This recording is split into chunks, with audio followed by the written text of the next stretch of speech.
Hey y'all. So I have another revelation from the women's conference this weekend. I'm speaking to my friend about one of the activities that we did on Saturday because she missed it. And I was explaining to her like how cool I thought the activity was. But as I'm in the midst of explaining it to her, God started to speak to me so prophetically. So I had to come on here and share it with you all. So the assignment, the game, it pretty much was the speaker gave us a plate, and on that plate, she gave us all a bunch of random things. It was a book, a bookmark, and a pair of sunglasses. And so, in giving each person this plate with this random thing on top, her question was, are you at peace with what you have been given? And so, of course, to the natural eye, everybody is just like, I mean, it's a book, it's a pair of glasses, it's a bookmark, not anything to be too excited about, right? But then we had to look with our spiritual eyes. And when I looked with my spiritual eyes at what I'd actually been given, it actually was an answered prayer, right? Because I've been praying for wisdom, that God increases my wisdom.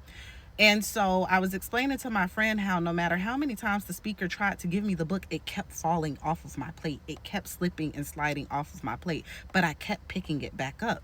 And as I'm saying this to her, I began to hear Proverbs 24:16. A righteous man falls down 7 times, but he will rise again. No matter how heavy it gets, no matter how hard it gets, don't stop picking it back up. Whatever that thing is that God has called you to do, whatever that thing is that God has said will be favorable to you.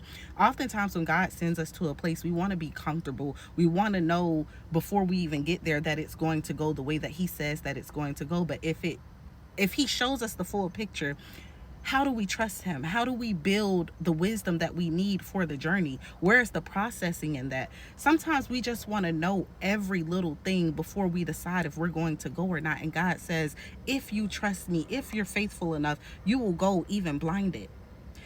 So I came on here to share that word with you. I pray that it encourages you all as it encouraged me, because it spoke life to me. Keep picking it up. I don't care how many times it slides off of your plate. I don't know how many times I felt like I could not carry something, and God said, you have more than enough to carry it. Be blessed. Love y'all.